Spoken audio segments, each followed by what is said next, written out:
হুসাইন রাদিয়াল্লাহু তাআলা আনহুকে কালবারার জমিনে শিমার, আমর ইবনে সাদ এবং জুরাই ইবনে সুরাইব এইরকম পাপিষ্ঠ প্রায় 5 জন কুলাঙ্গার হযরত হুসাইন রাদিয়াল্লাহু তাআলা আনহু হত্যার জন্য তারা কি সম্পূর্ণরূপে দায়ী ছিল। এর মধ্যে মেন যে সে ছিল উবাইদুল্লাহ ইবনে জিয়াদ। এই উবাইদুল্লাহ ইবনে জিয়াদ সম্পর্কে আমি অনেকগুলো তথ্য পেয়েছি। উবাইদুল্লাহ ইবনে জিয়াদ ছিল একজন জারজ সন্তান। উবাইদুল্লাহ, ওর বাবার নাম ছিল কি? ওবাইদুল্লাহ। উবাইদুল্লাহ ইবনে আবি বলা হয়। আবি শব্দের অর্থ জানেন তো? আবি মানে পিতা নাই, তার পিতার কোনোই নাই, নাজায়েজ সন্তান। নাজায়েজ সন্তান সে হুসাইন রাদিয়াল্লাহু তাআলা আনহুর মানে বিরোধিতা করবে, নাকি ইমানদার মুত্তাকি যারা আওলাদে রসুল, আল্লাহ রসুলকে যারা মহব্বত করে তারাই আল্লাহ রসুলের আওলাদে রসুলদেরকে বিরোধিতা করবে? কারা করবে বলেন? নাজায়েজ সন্তান যারা বিরোধিতা যারা করবে তারা হচ্ছে জারজ সন্তান। এই পৃথিবীর বুকে এই জমিনে এখনো যারা সত্যিকার অর্থে হক কথা বলে, কোরআনের কথা যারা বলে, তাদেরকে যারা বাধা প্রদান করে এই পৃথিবীর বুকে এই জমিনে তারা একমাত্র জারজ সন্তান। বলা শুধু কোনো ঐতিহাসিক ঘটনা নয়, সেখান থেকে আমাদের শিক্ষা নিতে হবে। মহরমে পৃথিবী সৃষ্টি হয়েছে, যে মহরমে এই পৃথিবী ধ্বংস হয়ে যাবে শুক্রবারে জুমার নামাজের পরে। এই মহরমে যত ঘটনা ঘটেছে, ঐতিহাসিক ঘটনা, সব ঘটনাগুলো এই মহরমের 10 তারিখে ঘটেছে। আপনারা অবগত হয়েছেন হুসাইন রাদিয়াল্লাহু তাআলা আনহুকে কারবালার জমিনে যেভাবে হত্যা করা হয়েছে, শাহাদাত বরণ করতে হয়েছে। তার দোষটা ছিল কি? তার দোষ ছিল 2টা। 1 নম্বর দোষ ছিল একজন পাপিষ্ঠ, মদখোর, জেনাখোর নেতা মেনে নিতে পেরেছিলেন না। আমাদের দেশে এরকম নেতা তো নাই, কি বলেন?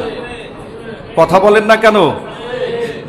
তিনি মেনে নিতে পারেন নাই পাপিষ্ঠ, জেনাখোর, মদখোর। আল বিদায়া ওয়ান নিহায়ার মধ্যে ইবনে কাসির রাহিমাহুল্লাহ স্পষ্টভাবে বলেছেন তিনি মদ খেত। তিনি নারী নিয়ে নৃত্য পরিচালনা করত, রাত জাগত, সেখানে ওই নারীদেরকে নাচাতো এবং রাত্রি জাগরণ করত। এটা হয়েছিল সে মসনদে বসার পর। নারী লোভী ছিল, তাকে মেনে নিতে পারেন নাই। দোষ একটাই, কি সেটা? একজন চরিত্রহীন লম্পটকে তিনি মেনে নিতে পারেন নাই। 2 নম্বর হচ্ছে রাজতন্ত্র কায়েম হোক, এটা তিনি মেনে নিতে পারেন নাই। আল্লাহ রসুল যদি চিন্তা করতেন, যদি মনে করতেন যে রাজতন্ত্র প্রতিষ্ঠিত করব, তাহলে কি পারতেন না? কথা বলেন, পারতেন না? পারতেন। তিনি কিন্তু সেটা করেন নাই। তাহলে যেখানে রসুল করেন নাই, আল্লাহ বলতেছেন মাইয়ুতিউল্লাহ ওয়ার রাসূল, আল্লাহ এবং রসুলকে কি করো? ইত্তেবা করো। উলিল আমর, এবং তোমার নেতার মান্য করে চলো। তোমরা নেতাকে মেনে চলো। সে কোন নেতা? যে নেতা কোরআন থেকে মানুষকে উপদেশ দেবে, কোরআন দিয়ে নিজের জীবন পরিচালিত করবে, সেই নেতার কথা আল্লাহ রসুল বলছেন, আল্লাহ পাকও বলেছেন। আল্লাহ পাক বললেন যে আল্লাহ এবং আল্লাহ রসুলকে কি করো? ইত্তেবা করো, তাকে অনুসরণ করো। কিন্তু ইয়াজিদ যখন প্রেসিডেন্ট হলো, প্রেসিডেন্ট হওয়ার পরে কি আল্লাহর আদেশ কি মেনেছে না মানে নাই? কথা বলেন। রাজতন্ত্র কি তখন জায়েজ ছিল? রাজতন্ত্র জায়েজ ছিল না। হুসাইন রাদিয়াল্লাহু তাআলা আনহু তিনি বলেছিলেন যে শূরা বৈঠকের মাধ্যমে, মাশওয়ারার মাধ্যমে সবাই মিলে পরামর্শক্রমে যে দিক থেকে ভোট বেশি আসবে সেই দিকের ভোট দিয়ে তারপরে এখানে নেতা নির্ধারিত হবে। কিন্তু হযরতে মুআবিয়া রাদিয়াল্লাহু তাআলা আনহু তিনি কি করেছিলেন? তার সন্তানকে ডাইরেক্টলি 10 বছর আগে, তার মৃত্যুর আগে 10 বছর আগে তিনি ঘোষণা করে দিয়েছিলেন যে আমার সন্তান ইয়াজিদ প্রেসিডেন্ট হবে। এটা শুধু তিনি নন, আব্দুল্লাহ ইবনে জুবায়ের, আব্দুল্লাহ ইবনে আব্বাস, এই যে জলিলুল কদর সাহাবী আব্দুল্লাহ ইবনে ওমর রাদিয়াল্লাহু তাআলা আনহুমা, ইনারা মেনে নিতে পারেন নাই। যখন ইয়াজিদ দেখলো যে এইরকম জলিলুল কদর সম্মানিত সাহাবী যারা আছেন, ইনারা যদি আমার এই নেতৃত্ব মেনে না নেয়, তাহলে গোটা মক্কা মদিনায় আমার নেতৃত্ব চলবে না। এই জন্য তখন কি করেছিল, মদিনার যিনি গভর্নর তাকে পাঠাইছিল। এই কারণেই তখন চিঠি পাঠায়, তাদেরকে ডাকা হয়। হযরত হুসাইন রাদিয়াল্লাহু তাআলা তখন বলেছিলেন যে অন্ধকারের মধ্যে আমি বায়াত গ্রহণ করি না, পাপিষ্ঠর কাছে কখনো বায়াত গ্রহণ করব না, আমি রসুলের আওলাদ। তিরমিজি শরীফ থেকে এসেছে হাদিসটি। হযরত উম্মে সালামা রাদিয়াল্লাহু তাআলা আনহা আমাদের মা, তিনি আল্লাহ রসুলের হুজরাখানায় বসে আছেন, আল্লাহ নবী বসে কথোপকথন করছেন। ইতিমধ্যেই ভূপৃষ্ঠের যিনি দায়িত্ব আছে ফেরেশতারা, কয়েকজন ফেরেশতা আছে ভূপৃষ্ঠের দায়িত্বে। তাফসিরের মধ্যে এসেছে প্রায় 172 জন, কোন কোন তাফসিরের মধ্যে আসছে 153 জন। এই ভূপৃষ্ঠের মধ্যে এক এক জায়গার দায়িত্বে ফেরেশতারা আছেন। হযরত উম্মে সালামা রাদিয়াল্লাহু তাআলা আনহা ঘরের মধ্যে আছেন, হুজরাখানার মধ্যে আল্লাহর হাবিবের সাথে কথোপকথন হচ্ছেন। ইতিমধ্যে দরজার সামনে ভূপৃষ্ঠের একজন ফেরেশতা সালাম আনতে ডেকে ডেকে বলছেন, ইয়া রাসূলুল্লাহ, ইয়া হাবিবাল্লাহ, আমি কি ঘরে আসতে পারি? তখন আল্লাহ রসুল বলেন, হ্যাঁ আসো। আসার পরে ইতিমধ্যে যখন উনি ঘরে ঢুকছেন, কথা বলতেছেন, হুসাইন রাদিয়াল্লাহু তাআলা আনহু ঘরের মধ্যে প্রবেশ করছেন। সুবহানাল্লাহ বলবেন না? তখন বয়স তার 2.5 বছর। ঘরের ভিতর প্রবেশ করার পর হুসাইন রাদিয়াল্লাহু তাআলা আনহু কোনো কথা নাই, দৌড়ে এসে আল্লাহর হাবিবের এই কাঁধ মোবারকের উপরে উঠে বসলেন। আল্লাহ নবী কিচ্ছু বললেন না, হাত দিয়ে সুন্দর করে তাকে ধরে রাখলেন যাতে পড়ে না যায়।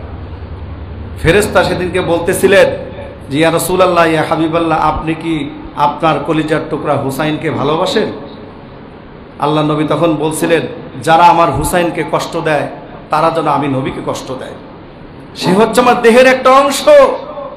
আমি রসুল মাঝে মধ্যে যখন আমার ক্ষুধা লাগে তখন আমার কলিজার টুকরা হাসান এবং হুসাইনের গন্ধ শুকতে থাকি, তাদের শরীর থেকে জান্নাতি গন্ধ আসে। এই জন্য আল্লাহ রসুল আল হাসান আল হুসাইন সাইয়্যিদা শাবাবি আহলিল জান্নাহ, আল্লাহু আকবার। তারা হচ্ছে জান্নাতের সর্দার, যুবকদের সর্দার হবে তারা, গ্যারান্টি দিয়ে গেছেন। আল্লাহ রসুল তখন এই কথাই বললেন যে আমার হুসাইন আমার কলিজার অংশ, আমার দেহের অংশ। তখন ফেরেশতা তখন ডাক দিয়ে বলতেছে, ইয়া রাসূলুল্লাহ, ইয়া হাবিবাল্লাহ, আপনি শুনলে মর্মাহত হয়ে যাবেন।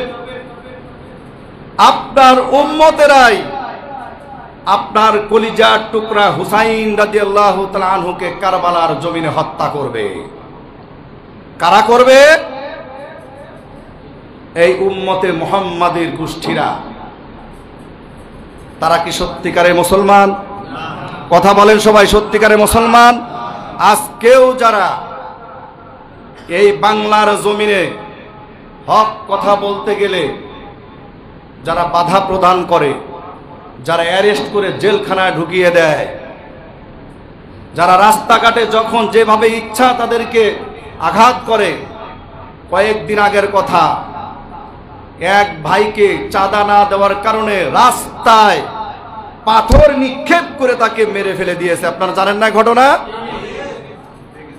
আর কতদিন চুপ করে থাকবেন মুসলমান?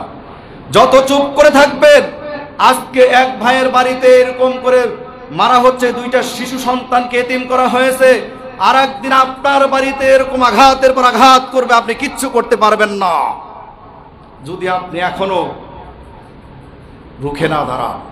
সেদিন ফেরেশতা যখন ডেকে ডেকে বলছিলেন, ইয়া রাসূলুল্লাহ, ইয়া হাবিবাল্লাহ, আপনি কি সেই কারবালার জমি দেখতে চান? আল্লাহ রাসূল বলেন, নাম, আমি দেখতে চাই। তখন কারবালার জমিনে আঘাত করার পরে দেখা গেল যেই জায়গাতে হুসাইন রাদিয়াল্লাহু তাআলা আনহুকে হত্যা করা হবে সেই জায়গাতে আঘাত করার সাথে সাথে ফিনকি দিয়ে রক্ত উঠে গেছে। হাদিস। ওইখান থেকে কিছু মাটি নিয়ে আসলেন আল্লাহর হাবিব। আনার পরে উম্মে সালামা আমাদের মা রাদিয়াল্লাহু তাআলা আনহা ওই মাটিটুকু তিনি আঁচলে পিছিয়ে রেখেছিলেন। হযরত হুসাইন রাদিয়াল্লাহু তাআলা আনহুকে যখন কারবালার জমিনে হত্যা করা হলো, যখন সীমার বুকের উপরে উঠে ছুরি যখন গলাতে চালাবে, হুসাইন রাদিয়াল্লাহু তাআলা আনহু ডাক দিয়ে বলতেছেন, 50 বছর আগে আমার নানা মুহাম্মদুর রাসূলুল্লাহ সাল্লাল্লাহু আলাইহি ওয়াসাল্লাম আমাকে ডাক দিয়ে বলেছিলেন, তোমার এমনই একটা জায়গায় মৃত্যু হবে, ও হুসাইন রে, এমন একজন মানুষ তোমাকে জবাই করবে, তার গাটা হবে কালো, ডোরা কাটা দাগ থাকবে। আজকে আমি তাই দেখতেছি, তুমি যে আমার বুকের উপরে উঠেছো, এই বুকের উপরে উঠে তুমি আমার ছুরি চালাইতে এসেছো, সেদিনকার কথাটা আমার আজকে মনে পড়ে গেছে। সীমার রে, তুমি তো কালো কালো, তারপরে তোমার শরীরের মধ্যে ডোরা কাটা দাগ। আমি বুঝতে পেরেছি আল্লাহর হাবিব সেদিন যে বলেছিলেন দীর্ঘ 50 বছর আগে এমন একজন ব্যক্তি তোমাকে হত্যা করবে, সে হবে কালো ডোরা কাটা কুকুর, তোমার রক্ত পান করবে। আজকে তুমি আমার হত্যা করার জন্য এসেছো। আল বিদায়া ওয়ান নিহায়ার মধ্যে লেখা হয়েছে, হযরতে হুসাইন রাদিয়াল্লাহু তাআলা আনহুর চুল মোবারককে, ঝুঁটিটাকে, চুলটাকে এমন করে বা হাত ধরে ডান হাত দিয়ে ছুরি চালায় দুনিয়া থেকে চির বিদায় করে দিয়েছে হযরত হুসাইন রাদিয়াল্লাহু তাআলা আনহুকে। যখন তাকে হত্যা করা হলো, হত্যা করার পর সীমার তখন ডাক দিয়ে বলতেছে, কারা আছো তোমরা, এদিকে চলে আসো। হুসাইন রাদিয়াল্লাহু তাআলা আনহুর মস্তকটা কে নিবে, এটা নিয়ে তোমাকে কুফায় যেতে হবে। কুফায় কার কাছে যেতে হবে? কুফায় এমন একজন মানুষের কাছে যেতে হবে যিনি আমাদের নেতা। কে বলছে? সীমার বলতেছে।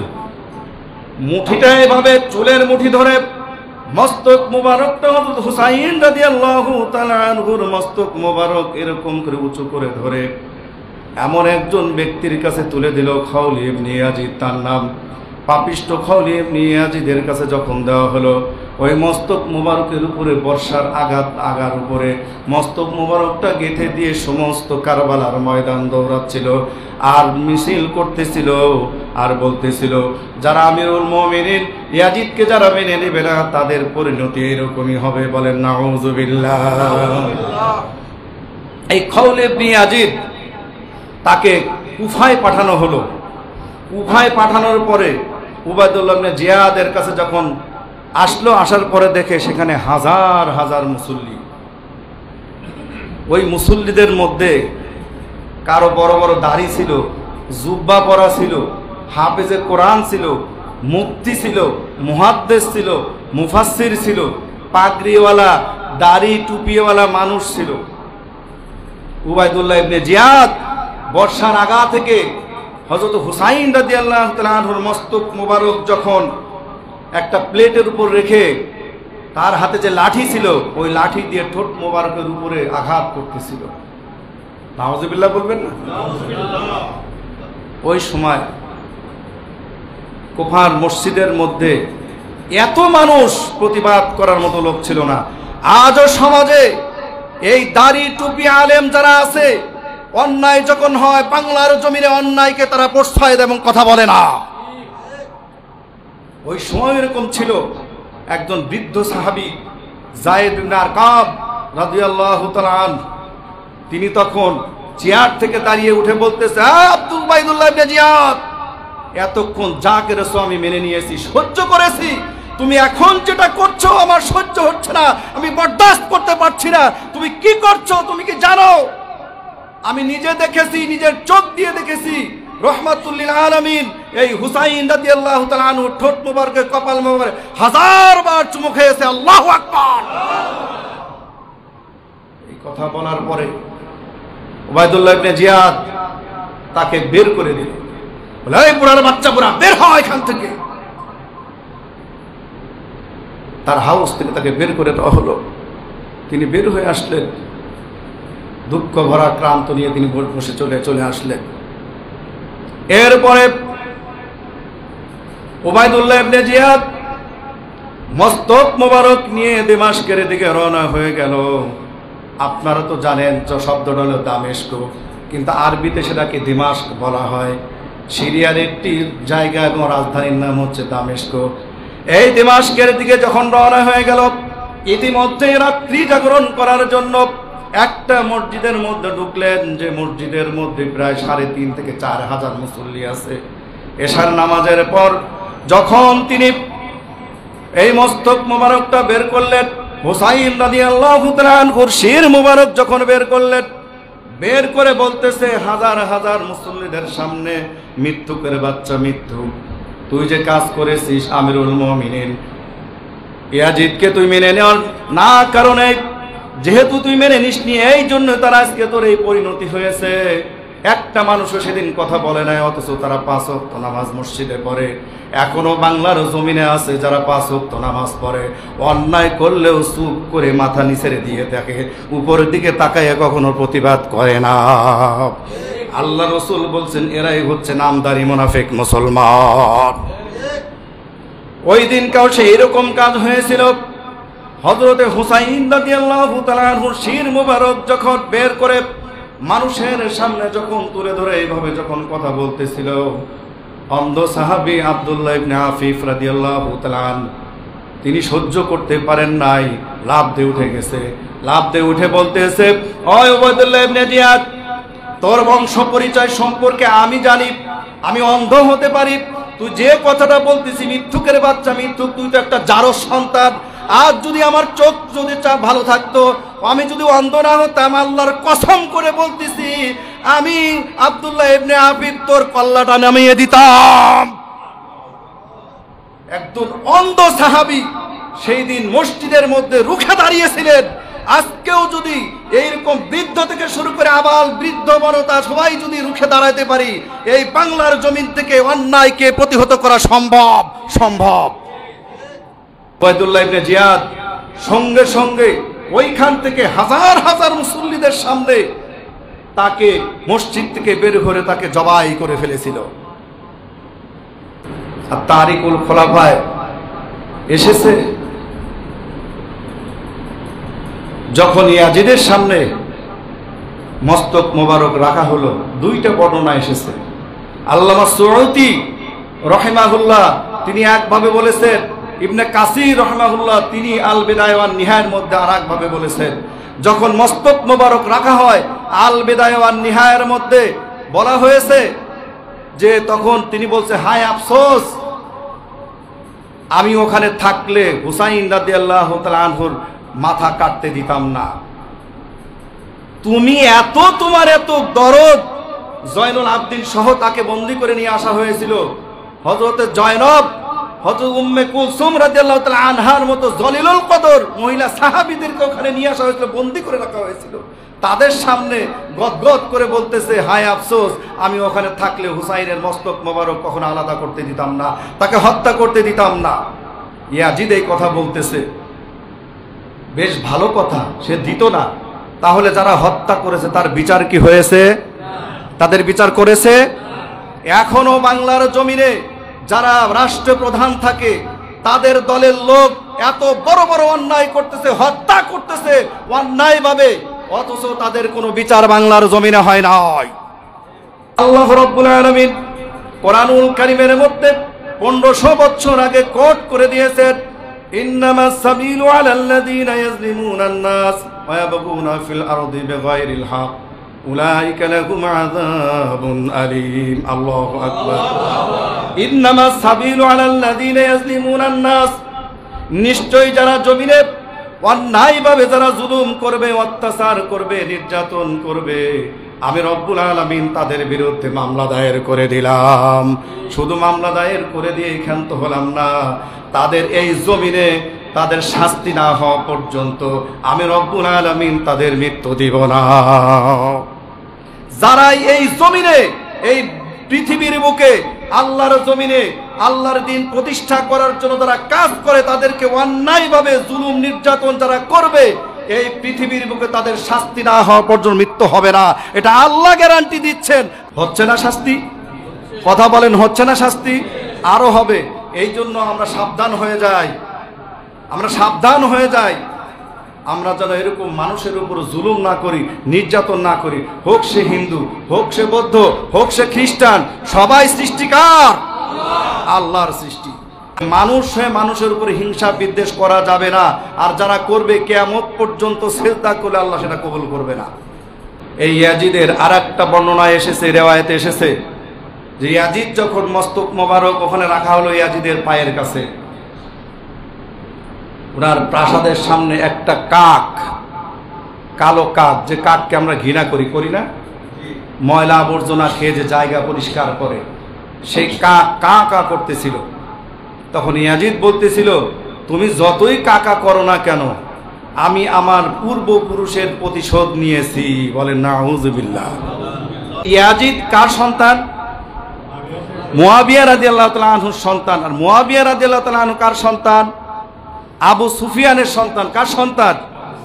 আবু সুফিয়ানের সন্তান। আর আবু সুফিয়ানের স্ত্রীর নাম কি বলেন তো? হিন্দা। মাশাআল্লাহ, এই হিন্দা ছিল তার স্ত্রী। এই হিন্দা হযরতে আমির হামজা রাদিয়াল্লাহু তাআলা আনহুর কলিজা বের করে টান্দা ছিঁড়ে ফেলে দিয়ে ফুসফুসটাকে চিবিয়ে খেয়েছিল। আর এই আবু সুফিয়ানের বাবার নাম ওয়ালিদ ইবনে উকবা। তাকে বদরের প্রান্তরে হত্যা করা হয়, যার কারণে সেদিনকে ইয়াজিদ বলেছিল যে আমার পূর্বপুরুষের আজকে প্রতিশোধ আমি গ্রহণ করেছি। তাহলে আমরা তাকে কি করে বলবো যে সে কোনো অন্যায় করে নাই? আমি যদি এখান থেকে, আমি ইমাম সাহেব যদি অর্ডার দেই, একজন যদি কাউকে যদি মারে, সর্বপ্রথম দোষটা কার ঘাড়ে আসবে? কথা বলেন। যিনি নেতা তার ঘাড়ে আগে প্রথমে আসবে না? উনি যেহেতু রাষ্ট্রপ্রধান, যখন এইরকম জঘন্যতম কাজ করা হলো, তখন কি উবাইদুল্লাহ ইবনে জিয়াদের ফাঁসি দেওয়া উচিত ছিল না? সীমারকে ফাঁসি দেওয়া উচিত ছিল না? কিন্তু সে দেয় নাই। ইয়াজিদকে যারা রহমতুল্লাহ আলাইহি বলে, রাদিয়াল্লাহু তাআলা আনহু বলে, যেসব আলেমেরা গদগদ হয় ইয়াজিদের উপরে, তারা বোধহয় ইতিহাস ভুলে গেছে, তারা ইতিহাস জানে না। যারা ইয়াজিদকে ভালোবেসে গদগদ হয়ে যারা বলেন রহিমাহুল্লাহ রাদিয়াল্লাহু তাআলা আনহু, ভালো করে বুঝে রাখেন মুসলমান আলেম সম্প্রদায়, আপনাদেরকে উদ্দেশ্য করে বলছি, শুনে রাখেন। এই ইয়াজিদের মাত্র 3.5 বছর এই শাসন আমলে তিনটা দুর্ঘটনা তিনি ঘটাইছেন। 1 নম্বর কালবালার জমিনে হুসাইন রাদিয়াল্লাহু তাআলা আনহুকে হত্যা করা। 2 নম্বর মদিনা মসনদে এমন ভাবে আব্দুল্লাহ ইবনে উকবার নেতৃত্বে 3 দিন পর্যন্ত মদিনাতে অবরোধ করে রেখে মদিনা মানবরার মধ্যে 3 দিন পর্যন্ত আযান দিতে দেওয়া হয় নাই। মদিনার সাহাবীদেরকে 10,000-এর উপরে সাহাবী এবং তাবিঈদেরকে হত্যা করা হয়েছে। তার নেতৃত্বে সে তখন বলছিল উবাইদুল্লাহ ইবনে উকবাকে, আব্দুল্লাহ ইবনে উকবাকে, যে তোমার যা ইচ্ছা তোমার হালাল করে দিলাম। মদিনার ভিতরে ঢুকে প্রায় 10,000-এর মতো নারীদেরকে, মা বোনদেরকে দর্শন করা হয়েছিল। পরের বছর প্রায় 10,000 এই যারও সন্তান পয়দা হয়েছিল। বলে নাউযুবিল্লাহ। তার পরের বছর মক্কা আক্রমণ করা হয়। কারণ কি জানেন? মদিনার মানুষ এবং মক্কার মানুষ বিদ্রোহ করেছিল কারবালা হত্যাকাণ্ডের পরে, যে এত বড় ঘটনা ঘটাইতে পারে, আওলাদে রাসূলের হত্যা করছে যে ইয়াজিদ, যার কারণে, যার কমান্ডে ওই ইয়াজিদকে আমরা প্রেসিডেন্ট হিসেবে মানি না। তখন যার যার মতো তারা কি হয়ে গেল? ভাগ হয়ে গেল মক্কা এবং মদিনায়। তখন তারা একত্রিত হয়ে তার নেতৃত্বকে অমান্য করে দিল, বয়কট করে দিল। এর কারণে মদিনা আক্রমণ করে এতগুলো জঘন্যতম কাজ করেছে। এরপরে মক্কা আক্রমণ করেছে। মক্কা আক্রমণ করার পর তখন মক্কার যিনি মক্কা মুকাররমার যিনি নেতৃত্বাধীন ছিলেন উবাইদুল্লাহ ইবনে জুবায়ের, আব্দুল্লাহ ইবনে জুবায়ের রাদিয়াল্লাহু তাআলা, তাকে সেখানে শাহাদত বরণ করতে হয়, তাকে হত্যা করা হয়। হত্যা করার পরে মক্কার কাবার গিলাপে আগুন ধরিয়ে দেওয়া হয় এবং কামান দিয়ে বোম্বিং করে, তৎকালীন সময়ে যে বোম্বিং ছিল সেটা পাথরের বোম্বিং করে, যে যারা হাজী সাহেব আছেন, যারা হজ করে এসেছেন, যারা হজরে আসওয়াদ যারা চুমু দিয়েছেন, তারা জানেন হজরে আসওয়াদ এখন টুকরো ভিতরে। তখন এরকম টুকরো ছিল না।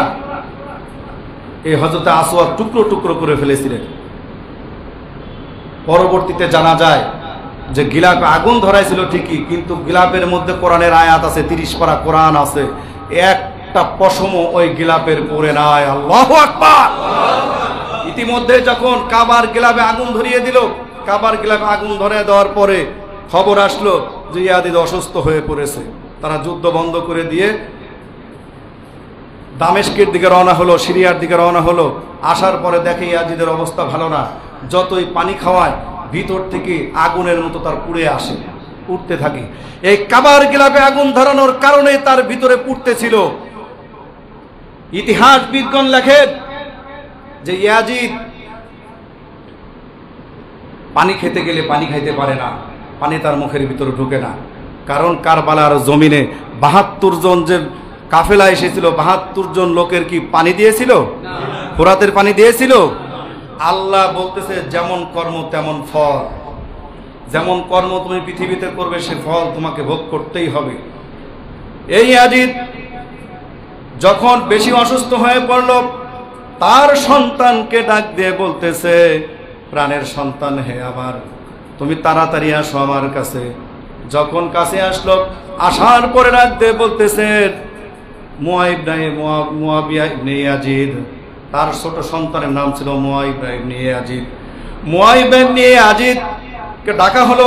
ডাকার পরে ডাক দিয়ে বলতেছে, কলিজার টুকরা সন্তান, আমার যে শরীরের অবস্থা, আমি হয়তো যে কোনো মুহূর্তে মারা যেতে পারি, অতএব আমার পরে তুমি মসনাদে বসবে।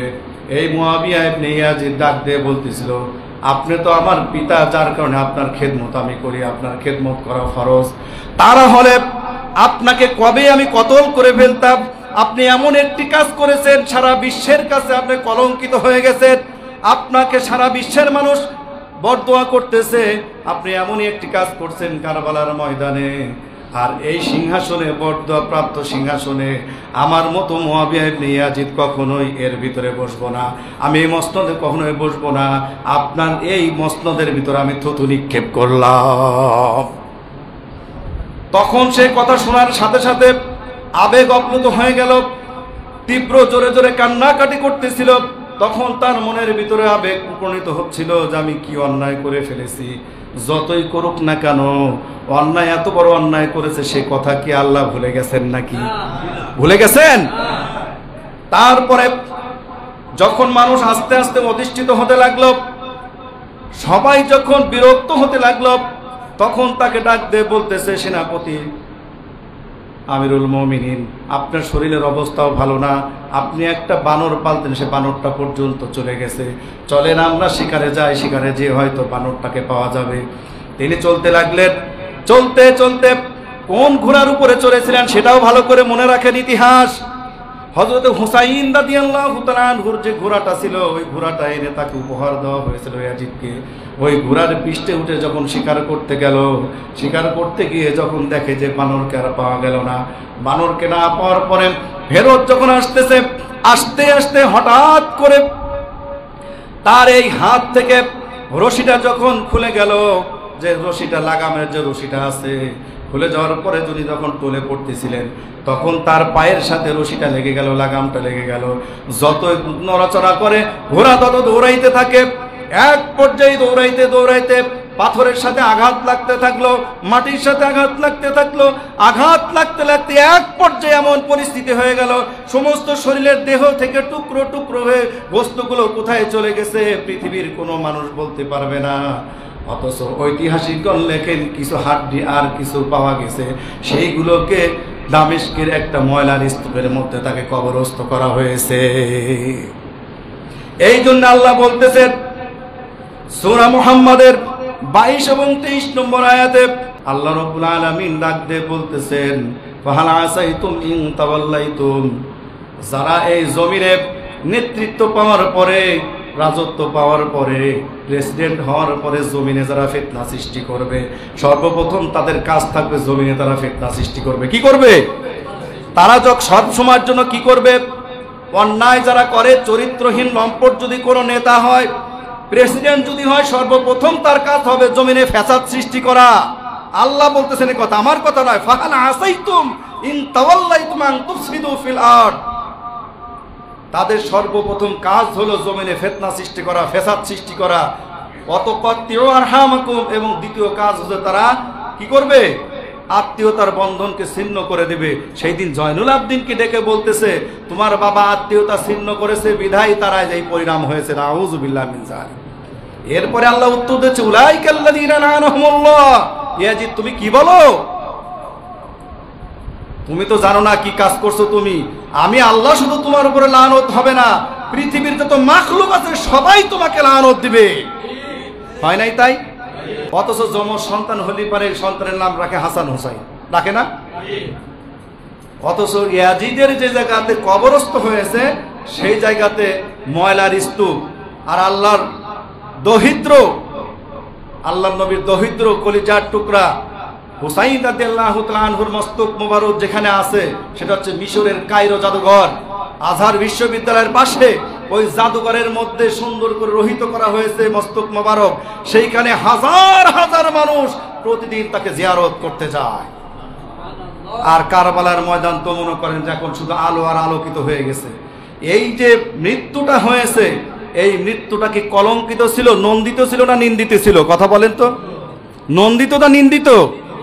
আর ইয়াজিদ যে তখন বাহাবা করেছিল সে নন্দিত হয়েছে না নিন্দিত হয়েছে? ইতিহাস সবসময় সাক্ষী দিবে, যারাই জুলুম করবে, যারাই অন্যায় করবে পৃথিবীতে, তারা কখনো নন্দিত হতে পারে না। আল্লাহ পাক আমাদেরকে সেই তৌফিক দান করুন, এই পৃথিবীতে থেকে আমরা যেন কখনোই কি না করি, অন্যায় না করি, জুলুম না করি। যদি অন্যায় জুলুম আমরা যদি করতে থাকি তাহলে আমাদের অবস্থাটাও কি হবে?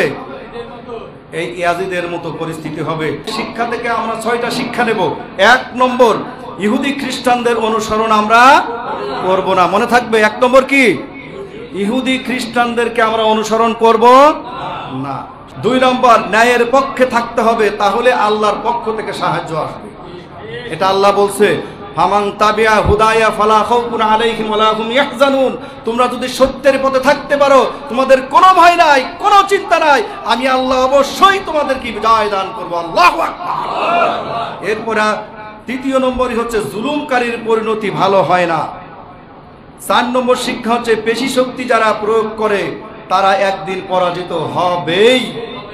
5 নম্বর, অন্যায় প্রতিবাদ করাই লাগবে। মামিন নবী মাসাল্লাহ, যে হাদিসটা আমি সর্বপ্রথম পড়েছি, আল্লাহ রসুল বলেন সে আমার উম্মত নয়, সে আমার উম্মত নয়, সে আমার উম্মত নয়। ততক্ষণ পর্যন্ত অন্যায়ের প্রতিবাদ শক্তি প্রয়োগের দ্বারা না করবে, সেটাও যদি সম্ভব না হয় তাহলে সে মুখের দ্বারাও প্রতিবাদ করবে। এটাও যদি সম্ভব না হয় তাহলে সে মন থেকে, মুখ থেকে না, শুধু মন থেকে ঘৃণা করবে। আল্লাহ রসুল বলছে সে হচ্ছে কমজোরি ইমানদার। এই 3টার মধ্যে যদি একটাও না থাকে, রসুল বলছেন সে আমার উম্মত নয়, সে আমার উম্মত নয়। আমরা কি রসুলের উম্মত হতে চাই না? উম্মত হতে চাই না। 9 নম্বর হচ্ছে নিয়ামত পাওয়ার পর শুকরিয়া আদায় করতে হবে। আল্লাহ পাক আমাদের সবাইকে সেই তৌফিক দান করুন।